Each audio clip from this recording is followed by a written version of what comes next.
les archéologues peuvent-ils décrire et expliquer avec précision tout ce qu'ils trouvent? Non, bien sûr, ils ne le peuvent pas et nous ne devrions pas non plus nous y attendre. Nous ne devrions pas nous attendre à ce que les scientifiques fournissent toutes les réponses. Il y a aussi des limites à vos connaissances et compétences. Nous devons accepter qu'il existe d'anciens mystères qui ne peuvent pas être résolus et vous verrez certains des meilleurs dans cette vidéo. Numéro 1. La même ancienne épave qui nous a donné le mécanisme d'Anticythère a révélé un autre trésor en juin 2022, lorsque des archéologues marins ont localisé ce que l'on pense être la tête perdue d'une statue vieille de 2000 ans du dieu romain Hercule. L'épave, qui se trouve au large des côtes grecques, a été découverte par des plongeurs d'éponge en 1900 et fait depuis lors l'objet d'une évaluation archéologique constante. On pense qu'il occupe sa position actuelle depuis environ 60 avant JC. La tête en marbre est passée inaperçue jusqu'à présent car elle est dans un si mauvais état qu'on pensait qu'il s'agissait d'une roche déformée.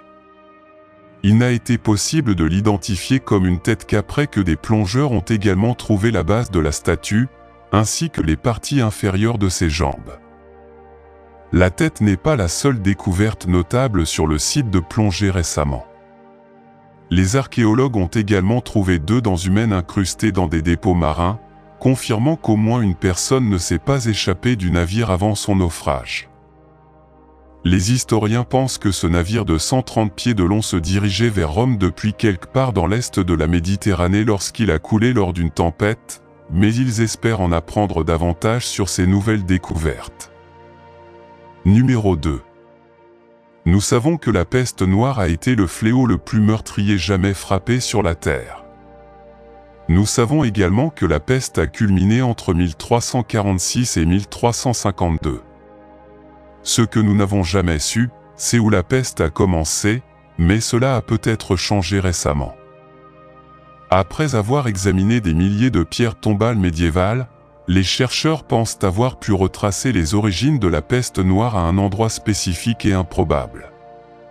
S'ils ont raison, tout a commencé près du lac Issyk-Kul, dans l'actuel Kirghizistan. Un nombre disproportionné d'inhumations ont eu lieu dans les cimetières voisins de Burana et de Karadzhigak entre 1338 et 1339, la cause du décès étant la peste. Les scientifiques ont ouvert les tombes de 3 de ces individus et ont identifié la bactérie de la peste dans chacun d'entre eux. De là, la peste a probablement atteint l'Europe occidentale à bord des navires marchands et a ensuite tué environ 50% de la population totale de l'Europe. Bien que l'on pensait autrefois que les rats étaient responsables de la transmission de la peste noire, il est désormais plus probable qu'elle ait été transmise par des puces infectées. Numéro 3. La civilisation viking a peut-être commencé en Scandinavie, mais elle s'est répandue sur de nombreux pays. Nous savons que les Vikings sont venus en Amérique du Nord, donc comparativement, l'Islande était un court voyage pour eux. En mai 2022, une grotte artificielle a été découverte dans le petit village islandais d'Odei, et les archéologues sont convaincus que les colons vikings sont responsables de son existence. Odei appartenait autrefois à un puissant clan viking appelé les Eudverjar, notamment dirigé par Smindur l'érudit, qui vécut entre 1056 et 1133 et écrivit une grande partie de ce que nous savons sur les premiers rois de Norvège. Les fouilles dans le système de grottes nouvellement découvert ont probablement commencé à son époque. Les experts pensent qu'il pourrait s'agir d'un nahir, une sorte d'écurie médiévale pour le bétail et les chevaux. Le travail des archéologues à l'intérieur de la grotte est risqué, car elle est taillée dans du grès tendre et pourrait s'effondrer à tout moment. Il y a probablement encore des découvertes à faire dans les coins les plus profonds de la grotte, mais trouver un moyen sûr de les explorer pourrait prendre du temps aux archéologues. Numéro 4. En Égypte, les archéologues restent perplexes face à la découverte d'une collection de squelettes et de poteries en mai 2022. Ce n'est pas le fait qu'ils aient trouvé des restes humains qui les déroute, mais le fait que les squelettes ont été retrouvés tous ensemble et dans le même endroit. Position fétale. Cette ville, connu sous le nom de Barana, était un port important sur la mer Rouge à l'époque de l'Égypte ancienne. Nous ne savons pas si les 7 personnes contenues dans les tombes étaient des marins ou des commerçants maritimes, mais elles ont été enterrées dans des caisses en pierre, les os de leurs membres inférieurs reposant sur leur poitrine. Cette méthode funéraire est si rare qu'elle n'a jamais été enregistrée auparavant en Égypte. L'analyse scientifique des restes suggère que l'enterrement a eu lieu il y a environ 1500 ans. Les corps n'auraient pas pu être placés naturellement de cette manière, ils étaient donc probablement attachés avec une corde autour du cou et des jambes. Bien que cela ressemble à une punition, les objets funéraires à l'intérieur des tombes suggèrent que ces personnes étaient des membres de l'élite de la société. C'est un mystère que nous ne résoudrons probablement pas de sitôt. Numéro 5. De retour en Europe, nous retrouvons les statues connues sous le nom de géants de Mont Prama, situées près de Cabra, à l'ouest de la Sardaigne, une île qui appartient à l'Italie. Ce sont de grandes créations impressionnantes, chacune d'elles mesure 8 mètres de haut et possède de grands yeux plats en forme de disque qui provoquent un certain inconfort chez ceux qui les observent. Ils ont résisté à l'épreuve du temps, mais personne ne sait exactement depuis combien de temps ils sont là. La plupart des experts placent la date de sa création entre 3100 et 2800 ans et désignent la civilisation nuragique comme la bâtisseuse la plus probable. Malheureusement, nos archives sur le peuple nuragique ne sont pas exhaustives, ils ont été expulsés de leur terre par l'Empire romain il y a environ 2200 ans et les Romains ont pratiquement effacé toute trace de leur existence. Il semble cependant que les Romains appréciaient ces sculptures car ils les laissaient intactes. La découverte en 1974 de tombes anciennes à proximité des statues suggère qu'elles auraient pu être placées là pour garder les morts, bien qu'il ne s'agisse que de spéculation. Numéro 6. Au cours de l'année 2022, l'archéologie en Ukraine, en ces temps difficiles, a fait une découverte inattendue en mai à Odessa, une collection d'amphores grecques antiques. Cette découverte, réalisée lors de fouilles de routine dans la ville, a révélé des artefacts datant d'environ 2500 ans, lorsqu'Odessa était connue sous le nom d'Odessu et était une ville fondée par les Romains. Ces amphores sont non seulement des témoins silencieux de l'histoire ancienne de la région, mais offrent également un aperçu fascinant de la vie et du commerce de cette époque lointaine. Sa découverte apporte une lueur d'espoir culturel dans un contexte où plus de 120 sites d'importance historique et culturelle ont subi des dommages dus aux événements récents. Malgré les défis persistants, les archéologues et les experts locaux s'efforcent de préserver et d'étudier ces précieux artefacts, enrichissant ainsi notre compréhension du passé, même au milieu des adversités actuelles de l'Ukraine. Numéro 7. Dans le cadre mystérieux de Pumapunku, un complexe mégalithique situé sur les hauteurs imposantes de la Bolivie, se tisse une histoire fascinante qui remet en question nos perceptions de l'Antiquité et des capacités techniques des civilisations anciennes. Pendant des siècles, on a cru que cette enclave rituelle avait été érigée par le peuple Aymara vers l'an 600 après JC. Cependant, des recherches récentes, étayées par l'analyse du radiocarbone, ont révélé des résultats surprenants. Certains composants de ce complexe remontent à 100 ans avant JC. Si ces preuves s'avèrent exactes, elles pourraient profondément modifier notre compréhension du développement humain dans la région, faisant de cette découverte une étape archéologique sans précédent. En explorant les ruines de Pumapunku, les scientifiques ont réussi à reconstituer l'aspect ancien de ce lieu énigmatique.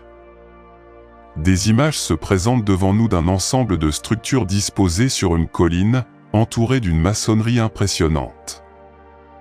Mais le plus déconcertant est le processus de construction lui-même, le transport d'énormes blocs de pierre, certains pesant plusieurs centaines de tonnes, depuis des distances considérables, sans l'aide de machines modernes. Comment les anciens habitants de cette région parvenaient-ils à déplacer de telles charges sur un terrain inhospitalier et accidenté ? Cette énigme a alimenté les spéculations sur d'éventuelles influences extraterrestres sur la construction de Pumapunku, remettant en question les limites de notre compréhension historique et technologique. Numéro 8. Le temple de Jupiter au Liban, situé dans l'ancienne ville de Baalbek. À première vue, le temple en ruine pourrait ressembler à une ancienne relique eurasienne typique. Pourtant, ce temple est exceptionnel. Il présente l'un des blocs de roche les plus étonnants de la planète, connu sous le nom de pierre de la femme enceinte. Vieille d'environ 2000 ans et pesant plus de 1000 tonnes, cette pierre présente des dimensions impressionnantes, 20 mètres de long, 4 mètres de large et de haut. Ce qui est remarquable, c'est que le bloc est poli à l'extrême, malgré l'usure du temps. L'intrigue augmente si l'on considère que seule une partie de la pierre est montrée, puisqu'elle est tombée et est devenue impossible à soulever. Même avec la présence de machines modernes et avancées, cette tâche serait pratiquement inaccessible. Cela nécessiterait plusieurs dizaines de grues puissantes introuvables dans la zone. Le mystère demeure, si les technologies modernes ne peuvent pas manipuler cette pierre, comment les anciens ont-ils réussi à la créer il y a 2000 ans? C'est une énigme qui implique le traitement et le polissage minutieux de la pierre, ainsi que son transport. Cependant, la pierre de la femme enceinte n'est qu'un élément de Baalbek et de son complexe de temples. À cet endroit se trouvent de nombreux blocs colossaux, colonnes sculptées et autres objets extrêmement lourds, pesant chacun environ 800 tonnes. Les chercheurs ne comprennent toujours pas qui étaient les constructeurs de ces bâtiments et, plus intéressant encore, pourquoi ils en avaient besoin. Ce mystère s'approfondit encore davantage si l'on considère que le Liban était sous domination romaine et n'était pas proche du centre du pouvoir de l'Empire lorsque ces structures monumentales furent érigées à la périphérie. Il est possible que la vérité derrière la construction de Baalbek soit différente, peut-être représentative d'une civilisation avancée. Certains chercheurs soutiennent même la théorie selon laquelle seuls des géants auraient pu être les architectes de ces structures. Un chercheur récemment décédé était convaincu que les preuves étayaient l'existence d'extraterrestres, arguant que comment des blocs de pierre aussi majestueux pouvaient-ils être créés par des humains? La magnificence ne réside pas seulement dans la taille des bâtiments individuels, mais aussi dans leur décoration et leur traitement. Numéro 9. Les figures humaines monolithiques emblématiques de l'île de Pâques, connues sous le nom de Maui, ont également été repérées par des plongeurs sous la mer. Près de 900 de ces statues existent sur Terre, construites par les anciens habitants Rapanui de cette île isolée du Pacifique. Cependant, certains Maohis ont été découverts partiellement submergés le long des côtes de l'île. On ignore comment ces statues, appelées Maohis, ont fini sous l'eau. Ils pourraient avoir été recouverts par la montée des mers ou utilisés dans des rituels. Un impressionnant Maohi de plus de 16 pieds de haut a été découvert près de la plage d'Anakena en 2009, face à l'océan. Certains experts pensent qu'il était à l'origine terrestre et qu'il s'est érodé vers la mer au fil du temps. D'autres Maohis à proximité semblent être dans des positions différentes. Ces découvertes soulignent que nous ne connaissons toujours pas certains aspects de la culture Rapanui, notamment leurs pratiques en matière de statues. Les Rapanui croyaient que les Maohis représentaient des esprits ancestraux et étaient liés aux dirigeants mythologiques. Certaines théories suggèrent que certains Maohis auraient pu être intentionnellement submergés pour transférer le pouvoir entre les dirigeants. Ces statues, qu'elles soient terrestres ou sous-marines, restent énigmatiques, évoquant des histoires anciennes et des croyances perdues. Numéro 10. En 1912, l'intrépide bibliophile américain Wilfrid Voynich acquiert des mains de moines italiens un trésor littéraire unique, un manuscrit mystérieux qui déroute depuis lors les savants et les curieux. Cet ancien parchemin, composé de 248 pages aux dimensions particulières, 22,5 sur 6 cm, est un recueil de connaissances qui défie toute catégorisation conventionnelle. Divisé en diverses sections allant de la botanique et de l'astronomie à la biologie et aux recettes, le manuscrit présente une énigme après l'autre. Le plus déconcertant, ce sont les illustrations qui accompagnent chaque entrée. Ceux-ci représentent des objets et des phénomènes qui défient l'entendement humain, avec des plantes médicinales et des corps célestes sans équivalent dans la réalité connue. Les spéculations sur la paternité et le but du manuscrit ont été aussi abondantes que sur les pages qui le composent. Bien que les chercheurs aient déterminé que le manuscrit remonte au XIVe siècle, l'origine de son contenu reste une énigme non résolue. Au fil des années, d'innombrables tentatives ont été faites pour déchiffrer le texte incompréhensible qui remplit ces pages, mais toutes ont échoué. Ce manque de progrès frustrant a alimenté des théories farfelues, notamment la suggestion selon laquelle le manuscrit pourrait être une chronique de la vie sur un monde extraterrestre. Cependant, toutes ces conjectures manquent de preuves solides. Pour ces raisons, le manuscrit de Voynich a acquis une réputation légendaire comme l'une des énigmes les plus insaisissables et captivantes du monde des livres anciens. Son contenu défie les limites de la connaissance humaine, invitant les générations futures à continuer de chercher des réponses dans ces pages complexes. Numéro 11. En Égypte, il y a plus de 5000 ans, les gens créaient déjà d'impressionnants bijoux avec des météorites. Ils furent des pionniers dans le monde de la joaillerie utilisant ces roches spatiales rares pour fabriquer des objets de décoration. Récemment, des scientifiques ont fait une découverte étonnante, ils ont trouvé une perle fabriquée à partir d'une météorite de fer datant d'environ 3500 à 3600 avant JC. On croyait qu'ils avaient des pouvoirs magiques, notamment des propriétés curatives. Les gens pensaient que porter des bijoux fabriqués à partir de météorites de fer contenant du nickel pouvait équilibrer et renforcer le corps et même purifier le sang. Ces perles spéciales ont été trouvées en 1911 dans le cimetière de Gizeh, non loin du Caire. Ce qui est intéressant, c'est qu'ils ont été créés des milliers d'années avant que l'Égypte n'entre dans l'âge du fer, ce qui en fait l'un des exemples les plus anciens d'utilisation du fer en Égypte. Ce qui les rend encore plus spéciaux est leur composition, les chercheurs ont découvert qu'ils contenaient beaucoup de nickel, signe qu'ils provenaient de météorites, et un motif cristallin spécial appelé Widmanstaten. Ces motifs ne se forment que dans les météorites provenant des astéroïdes des premiers jours du système solaire.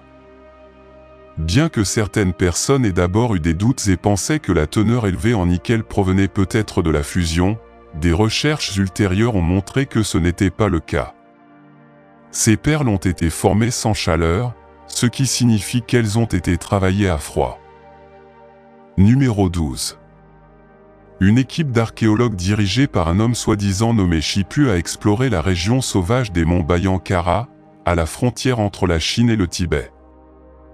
C'est alors qu'ils tombèrent sur d'étranges disques de pierre, chacun d'environ 12 pouces de diamètre, avec une rainure en spirale s'étendant du centre vers le bord, inscrite de petits hiéroglyphes. Ces étranges découvertes sont devenues connues sous le nom de pierres Dropa. Ils furent immédiatement étudiés, mais les premières tentatives pour déchiffrer ces symboles ne révélèrent pas grand-chose et la découverte ne fit pas grand bruit en dehors de quelques rapports obscurs. Ce n'est que plusieurs décennies plus tard, qu'un scientifique russe nommé Dr Tsomnui aurait déchiffré le code. Selon lui, les hiéroglyphes racontent l'étonnante histoire d'un vaisseau spatial venu d'une planète lointaine qui s'est écrasé dans les montagnes de Bayankara il y a 12 000 ans. Les occupants, connus sous le nom de Dropa, se sont retrouvés bloqués sur Terre et, malgré leurs intentions pacifiques, ont été incompris et rejetés par les tribus locales. Le docteur Tsumi a également déclaré que les pierres Dropa sont des disques compacts de connaissances anciennes, de connaissances extraterrestres. Vous vous demandez sans doute pourquoi ces pierres énigmatiques et intrigantes ne sont pas plus connues. Eh bien, les archéologues doutent de son existence et de son authenticité. Jusqu'à présent, aucune de ces pierres n'est disponible pour étude dans un musée ou un centre de recherche connu. Numéro 13. Les tuyaux Bégon, également connus sous le nom de tuyaux en fer Bégon ou tuyaux de Linga, sont des éléments mystérieux découverts dans la province isolée du Qinghai, en Chine. Ces structures ressemblent à des canalisations et seraient d'anciennes canalisations disposées sur et à proximité de la montagne Blanche, également connue sous le nom de Mont Bang, situé à environ 25 km au sud-ouest de la ville de Dolinga. La taille des tuyaux en fer varie de petite et à peine perceptible à certaines jusqu'à 40 cm de diamètre. Mais qu'y a-t-il de si étrange chez eux? Eh bien, il y a le fait qu'on estime qu'ils ont des milliers d'années, ce qui ne devrait pas être possible étant donné qu'ils sont faits de fer, ainsi que de matériaux comme la silice et l'oxyde de calcium. De plus, environ 8% des canalisations n'ont pas pu être identifiées par les chercheurs qui les ont étudiées. Cela a conduit à des théories du complot selon lesquelles les tuyaux seraient d'origine extraterrestre. Le consensus général à propos de ces tuyaux aujourd'hui est que plutôt que d'être des tuyaux, ce sont en réalité les racines fossilisées d'arbres centenaires dans les montagnes. Pour beaucoup, cette théorie a plus de sens, mais beaucoup continuent de croire à la théorie paranormale et extraterrestre entourant les tuyaux. Numéro 14. Le poignard spatial du roi Toutankhamon. Dans les années 1920, la tombe de Toutankhamon a été découverte, déclenchant une égyptomanie où tout le monde était concentré sur la découverte de la tombe inédite du jeune pharaon. Un artefact a été négligé, un poignard enterré aux côtés de milliers d'autres trésors. Cette arme est maintenant connue sous le nom de dague spatiale du roi Thu. La lame du poignard, en fer météoritique, s'est avérée avoir une teneur élevée en nickel. Pendant longtemps, les chercheurs ont été intrigués par la composition de cette météorite. Après tout, elle contient des matériaux qui semblent provenir d'une autre planète. Avec toutes les théories entourant le lien entre les anciens Égyptiens et les extraterrestres, beaucoup pensaient que le poignard était un autre cadeau offert par les extraterrestres qui rendaient visite aux anciens Égyptiens. Cela peut paraître absurde, mais il y a du vrai là-dedans. Des études récentes ont révélé que le poignard contenait presque la même composition que la météorite automobile trouvée à Maram Matru, près d'Alexandrie. Cependant, plutôt que d'être un cadeau d'extraterrestres, la fabrication du poignard suggère qu'il n'a probablement pas été produit en Égypte, mais qu'il s'agissait probablement d'un cadeau prestigieux de l'empire du Mitanni au grand-père de Toutankhamon. Le matériau du poignard et les techniques utilisées pour le créer suggèrent un niveau de savoir-faire sophistiqué. Pour cette raison, nombreux sont ceux qui croient encore que le poignard du jeune pharaon n'est pas d'origine humaine.